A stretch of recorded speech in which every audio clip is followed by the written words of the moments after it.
हर खबर पर होगी आपकी पकड़। डाउनलोड कीजिए एबीपी लाइव ऐप। और इस वक्त आपको सीधा लेकर चलते हैं केवड़िया, जहां पर प्रधानमंत्री नरेंद्र मोदी पीठासीन अधिकारियों के सम्मेलन में बोल रहे हैं। देवी और सज्जन, आज मां नर्मदा के किनारे सरदार पटेल जी के सानिध्य में दो बहुत ही महत्वपूर्ण अवसरों का संगम हो रहा है। Greetings to all my fellow Indians on Constitution Day. We pay tribute to all those great women and men who were involved in the making of our Constitution. आज संविधान दिवस भी है और संविधान की रक्षा करने में अहम भूमिका निभाने वाले आप पीठासीन अधिकारियों का सम्मेलन भी है। ये वर्ष और संविधान की रक्षा करने में अहम भूमिका निभाने वाले आप पीठासीन अधिकारियों का सम्मेलन भी है। ये वर्ष पीठासीन अधिकारियों के सम्मेलन का शताब्दी वर्ष भी है। इस महत्वपूर्ण उपलब्धि के लिए आप सभी को बहुत बहुत बधाई। साथियों, आज डॉक्टर राजेंद्र प्रसाद और बाबा साहब आंबेडकर से लेकर के संविधान सभा के उन सभी व्यक्तित्वों, उनको सबको नमन करने का भी दिन है, जिनके अथक प्रयासों से हम सब देशवासियों को संविधान मिला है।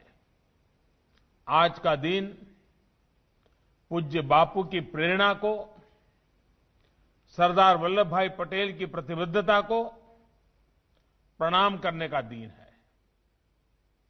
ऐसे ही अनेक दूरदर्शी प्रतिनिधियों ने स्वतंत्र भारत के नवनिर्माण का मार्ग तय किया था।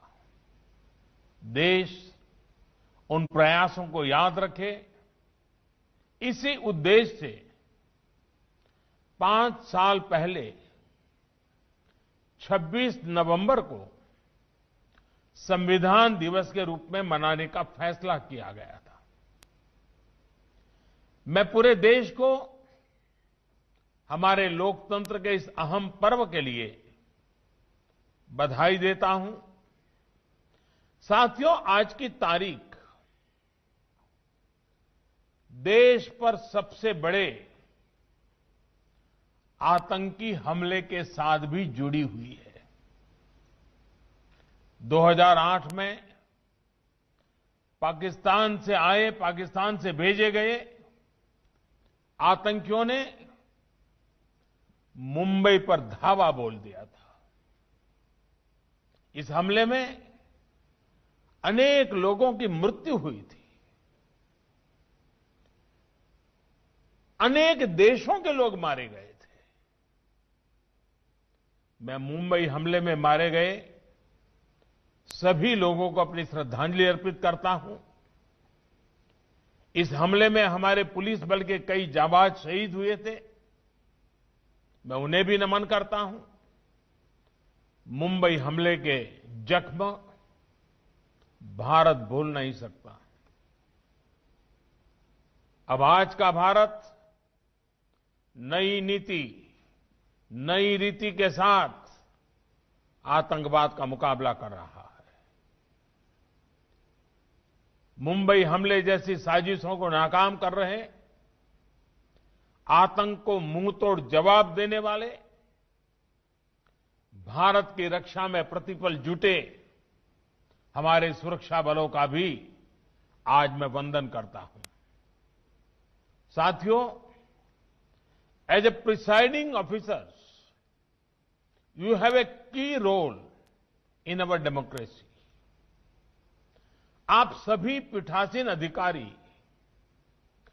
कानून निर्माता के रूप में संविधान और देश के सामान्य मानवी को जोड़ने वाली एक बहुत अहम कड़ी है। विधायक होने के साथ साथ आप सदन के स्पीकर भी हैं। ऐसे में हमारे संविधान की तीनों महत्वपूर्ण अंग विधायिका, कार्यपालिका और न्यायपालिका के बीच बेहतर सामंजस्य स्थापित करने में आप बहुत बड़ी भूमिका अदा कर सकते हैं।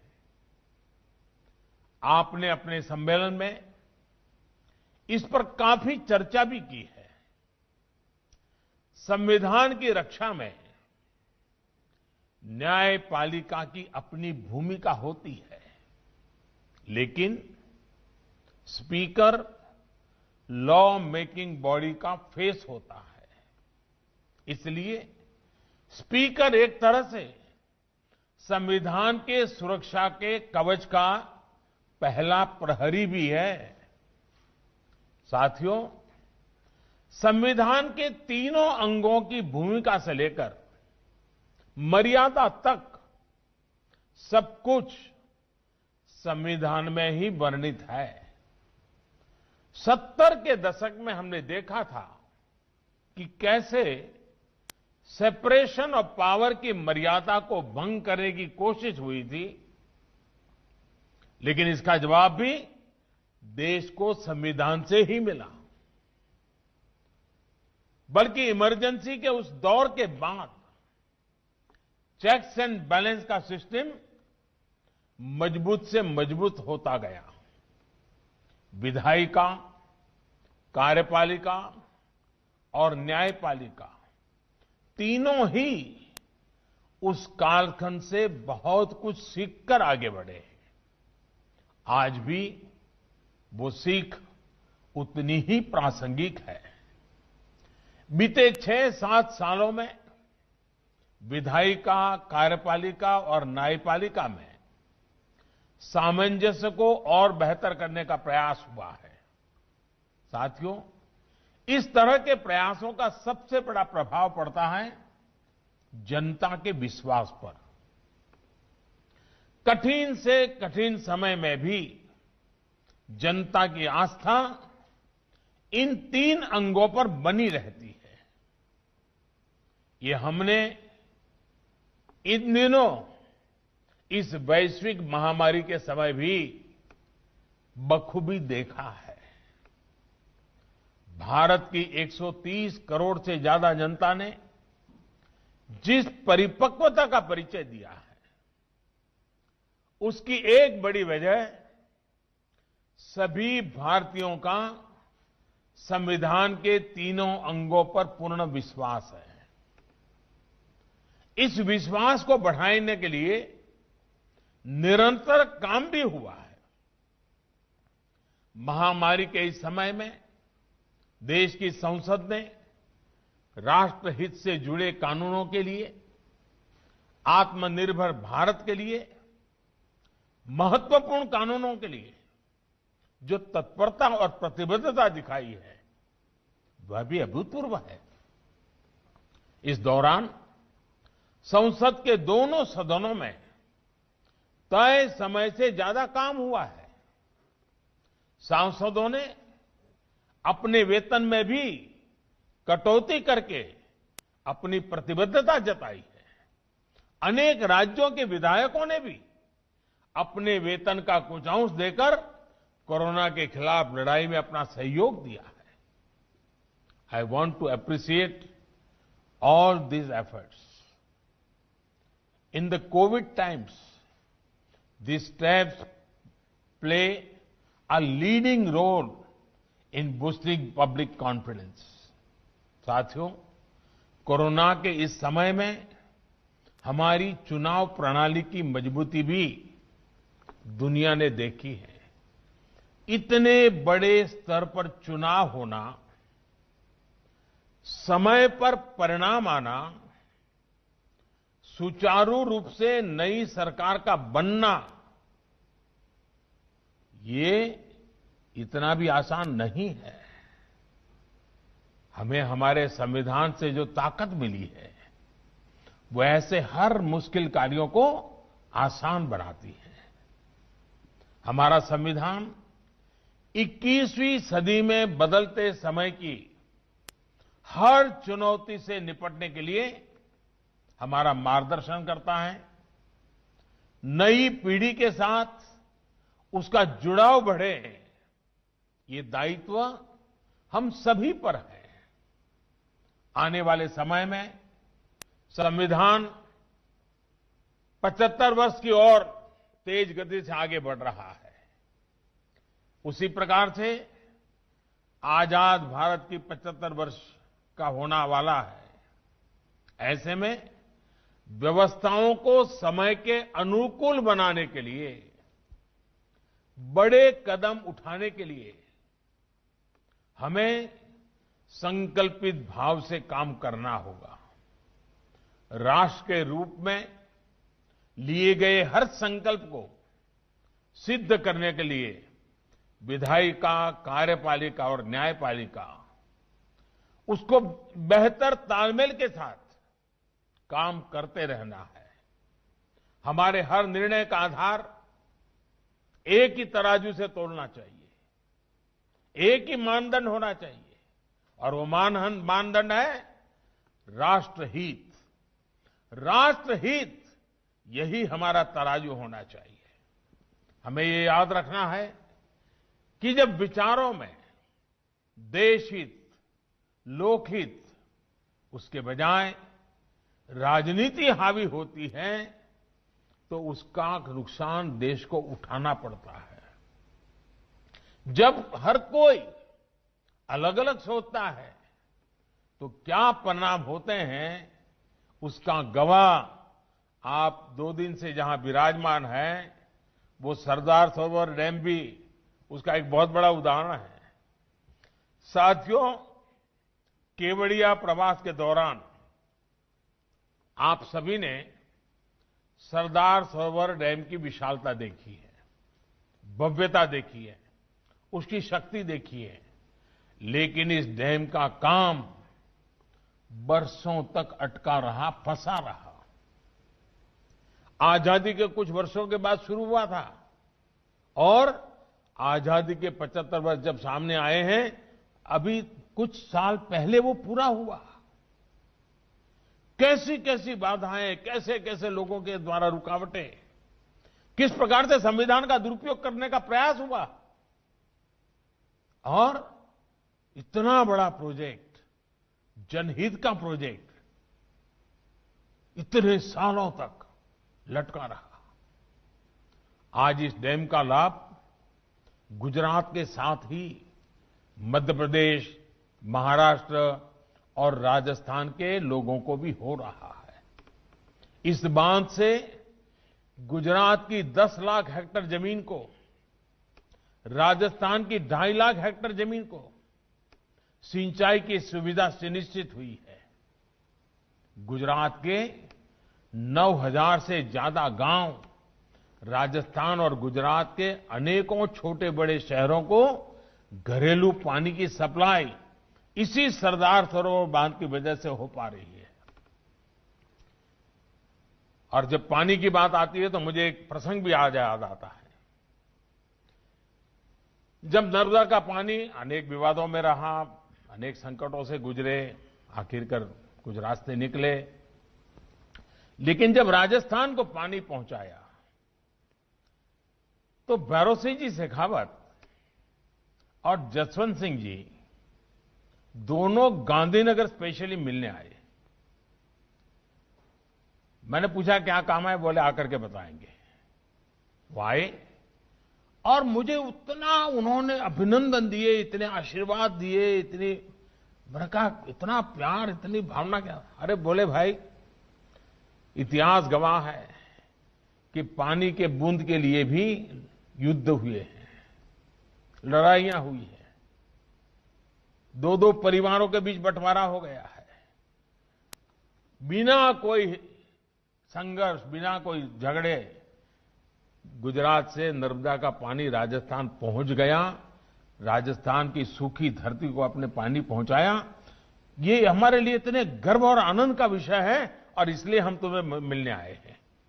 आप देखिए, ये काम अगर पहले हुआ होता, इसी बांध से जो बिजली पैदा हो रही है उसका अधिकांश लाभ मध्य प्रदेश और महाराष्ट्र को हो रहा है। साथियों, ये सब बरसों पहले भी हो सकता था। लोक कल्याण की सोच के साथ, विकास को सर्वोच्च प्राथमिकता के अप्रोच के साथ ये लाभ पहले भी मिल सकते थे, लेकिन बरसों तक जनता इनसे वंचित रही। और आप देखिए, जिन लोगों ने ऐसा किया उन्हें कोई पश्चाताप नहीं है। इतना बड़ा राष्ट्रीय नुकसान हुआ, बांध की लागत कहां से कहां पहुंच गई, लेकिन जो इसके जिम्मेदार थे उनके चेहरे पर कोई शिकन नहीं है। हमें देश को इस प्रवृत्ति से बाहर निकालना है। साथियों, सरदार पटेल की इतनी विशाल प्रतिमा के सामने जाकर दर्शन करके आप लोगों ने भी नई ऊर्जा महसूस की होगी। आपको भी एक नई प्रेरणा मिली होगी। दुनिया की सबसे ऊंची प्रतिमा स्टैच्यू ऑफ यूनिटी, ये हर भारतीय का गौरव बढ़ाती है। और जब सरदार पटेल स्टैच्यू बना है, वो जनसंघ के मेंबर नहीं थे, भाजपा के मेंबर नहीं थे, कोई राजनीतिक छुआछूत नहीं। जैसे सदन में एक भाव की आवश्यकता होती है, वैसे देश में भी एक भाव की आवश्यकता होती है। ये सरदार साहब का स्मारक उस बात का जीता जागता सबूत है कि जहां कोई राजनीतिक छुआछूत नहीं है। देश से बड़ा कुछ नहीं होता, देश के गौरव से बड़ा कुछ नहीं होता। आप कल्पना कर सकते हैं, 2018 में स्टैच्यू ऑफ यूनिटी के लोकार्पण के बाद करीब करीब 46 लाख लोग, 46 लाख, यहां इस सरदार साहब स्टैच्यू को अपना नमन करने के लिए आए हैं। कोरोना की वजह से 7 महीनों तक स्टैच्यू दर्शन बंद नहीं हुए होते तो ये आंकड़ा और ज्यादा होता। मां नर्मदा के आशीर्वाद से स्टैच्यू ऑफ यूनिटी, ये पूरा केवड़िया शहर भारत के भव्यतम शहरों में शामिल होने के लिए तेजी से खड़ा हो रहा है। सिर्फ कुछ ही वर्षों में, और अभी ये गवर्नर श्रीमान आचार्य जी ने बड़े विस्तार से इसका वर्णन किया है, कुछ ही वर्षों में इसका इस स्थान का कायाकल्प हो गया है। जब विकास को सर्वोपरि रखकर, कर्तव्य भार को सर्वोपरि रखकर काम होता है तो परिणाम भी मिलते हैं। आपने देखा होगा, इन 2 दिन दरमियान आपको कई गाइड से मिलना हुआ होगा, कई व्यवस्था में जुड़े हुए लोगों से मिलना। ये सारे नौजवान बेटे बेटियां इसी इलाके की हैं, आदिवासी परिवारों की बच्चियां हैं। और आपको जब बताती होगी, बहुत एग्जैक्टनेस शब्दों का उपयोग करती हैं, आपने देखा होगा। ये ताकत हमारे देश में पड़ी है, हमारे गांव के अंदर भी ये ताकत पड़ी है। सिर्फ थोड़ी राख हटाने की जरूरत है, वो एकदम से प्रज्वलित हो जाती है।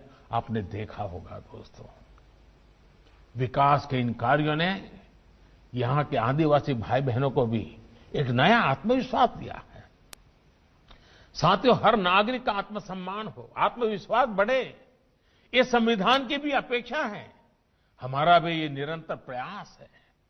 ये तभी संभव है जब हम सभी अपने कर्तव्यों को, अपने अधिकारों का स्रोत मानेंगे, अपने कर्तव्यों को सर्वोच्च प्राथमिकता देंगे। कर्तव्यों पर, संविधान पर सबसे ज्यादा बल दिया गया है, लेकिन पहले के दौर में उसे ही भुला दिया गया।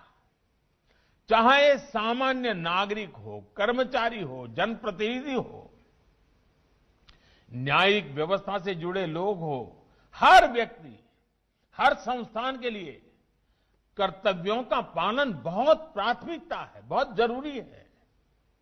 संविधान में तो हर नागरिक के लिए ये कर्तव्य लिखित रूप में भी है। और अभी हमारे स्पीकर आदरणीय बिरला जी ने कर्तव्यों के विषय में विस्तार से हमारे सामने विषय भी रखा। Friends, our constitution has many special features, but one very special feature is the importance given to duties. Mahatma Gandhi himself was very keen about this. He saw a close link between rights and duties. He felt that once we perform our duties, rights will be safeguarded. साथियों, अब हमारे प्रयास ये होने चाहिए कि संविधान के प्रति सामान्य नागरिक की समझ और ज्यादा व्यापक हो। इसके लिए संविधान को जानना समझना भी बहुत जरूरी है। आजकल हम सब लोग सुनते हैं केवाईसी। ये बहुत कॉमन शब्द है, हर कोई जानता है। केवाईसी का मतलब है नो योर कस्टमर। ये डिजिटल सुरक्षा का एक बड़ा अहम पहलू बना हुआ है। उसी तरह केवाईसी एक नए रूप में केवाईसी यानी नो योर कॉन्स्टिट्यूशन हमारे संविधान सुरक्षा कवच को भी मजबूत कर सकता है। इसलिए मैं संविधान के प्रति जागरूकता के लिए निरंतर अभियान चलाते रहना ये देश की आने वाली पीढ़ियों के लिए आवश्यक मानता हूं। विशेषकर स्कूलों में, कॉलेजों में हमारी नई पीढ़ी को इससे बहुत करीब से परिचय करना हो चुका। I would urge you all to take initiative that make aspects of our constitution more popular among our youth, that too through innovative methods. साथियों, हमारे यहां बड़ी समस्या ये भी रही है कि संवैधानिक और कानूनी भाषा उस व्यक्ति को समझने में मुश्किल होती है जिसके लिए जो कानून बना है। मुश्किल शब्द, लंबी लंबी लाइनें, बड़े बड़े पैराग्राफ, क्लोज सब क्लोज, यानी जाने अनजाने एक मुश्किल जाल बन जाता है। हमारे कानूनों की भाषा इतनी आसान होनी चाहिए कि सामान्य से सामान्य व्यक्ति भी उसको समझ सके।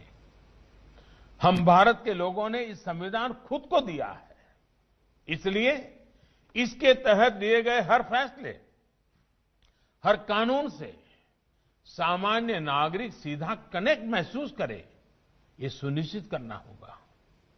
इसमें आप जैसे पीठासीन अधिकारियों की बहुत बड़ी मदद मिल सकती है।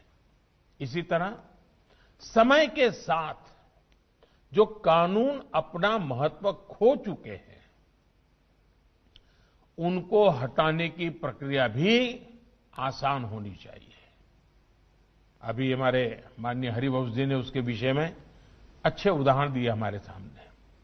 ऐसे कानून जीवन आसान बनाने के बजाय बाधाएं ज्यादा बनाते हैं।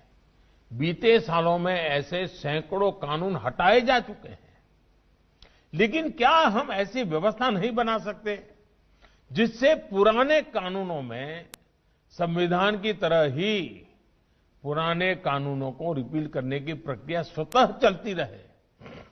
अभी कुछ कानूनों में सनसेट क्लॉज की व्यवस्था शुरू की गई है। अब एप्रोप्रिएशन एक्ट और कुछ और दूसरे कानूनों में भी इसका दायरा बढ़ाने पर विचार चल रहा है। मेरा सुझाव है कि राज्य की विधानसभाओं में भी इस प्रकार की व्यवस्था सोची जा सकती है, ताकि पुराने अनुपयोगी कानूनों को स्टैट्यूट बुक से हटाने के लिए प्रोसीजर रिक्वायरमेंट्स में बचा जा सके। इस प्रकार की व्यवस्था से कानूनी कंफ्यूजन बहुत कम होगा और सामान्य नागरिकों को भी आसानी होगी।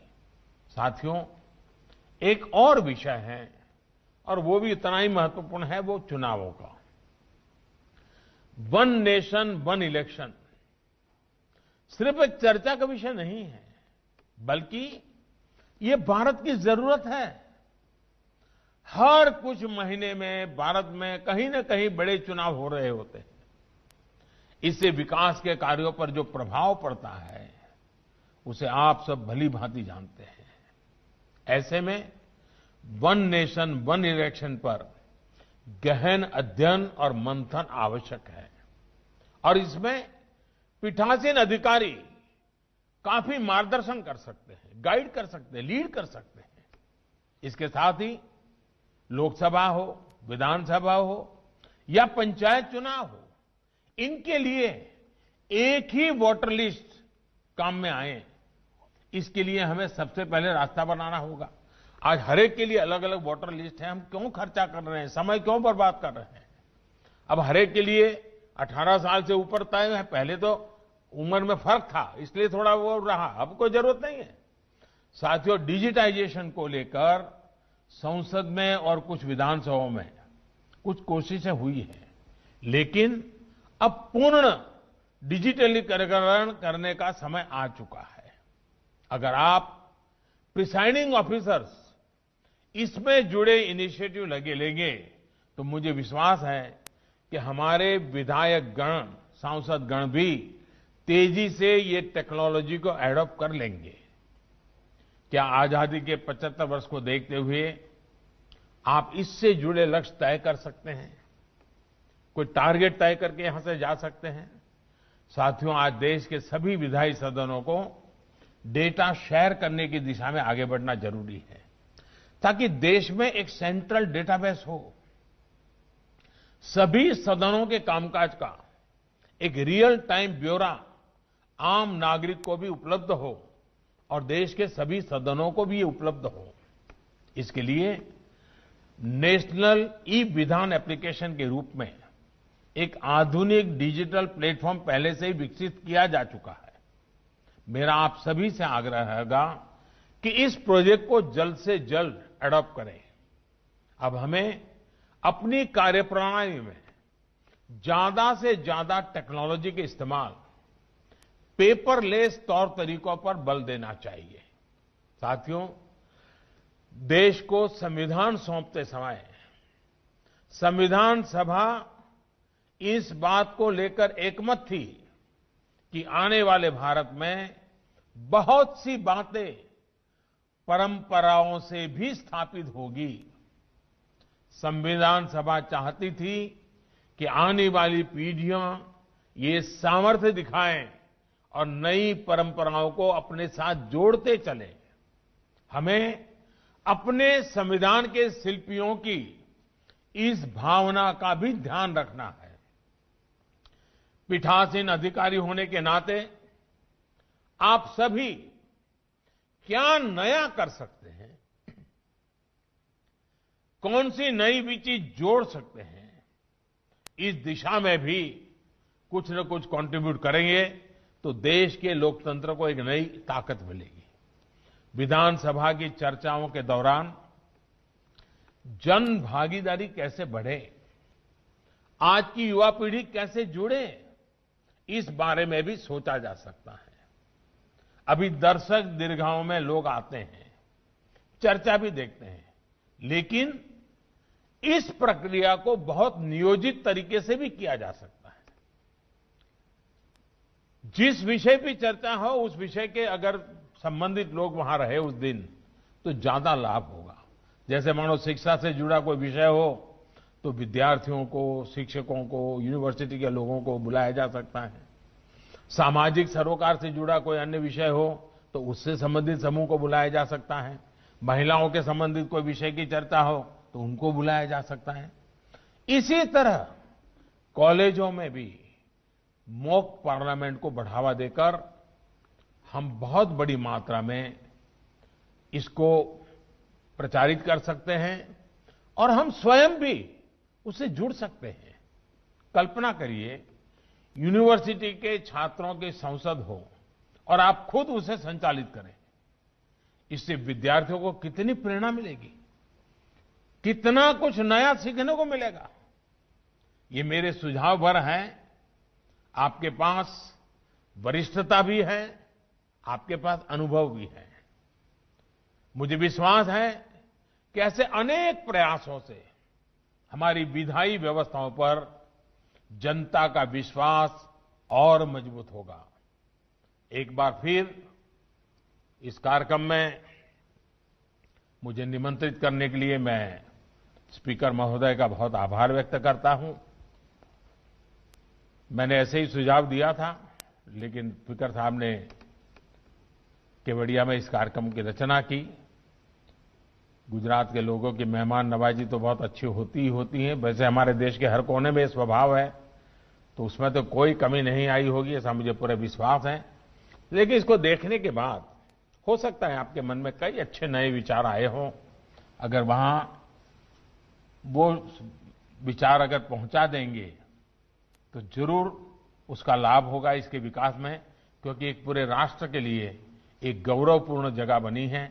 उसमें हम सबका योगदान हो, क्योंकि इसके मूल में आपको याद होगा हिंदुस्तान के हर गांव से किसानों ने खेत में जो औजार उपयोग किया था, वैसा पुराना औजार इकट्ठा किया था हिंदुस्तान के 6 लाख गांवों से, और उसको यहां पर मेल्ट करके इस स्टैच्यू बनाने में किसानों के खेत में उपयोग किए गए औजार का में से लोहा निकालकर इस स्टैच्यू में उपयोग किया गया है। यानी इसके साथ एक प्रकार से हिंदुस्तान का हर गांव, हर किसान जुड़ा हुआ है। साथियों, नर्मदा जी और सरदार साहब के सानिध्य में ये प्रवास आपको प्रेरित करता रहे। इसी कामना के साथ आप सबको मेरी तरफ से बहुत बहुत आभार, बहुत बहुत धन्यवाद, बहुत शुभकामनाएं।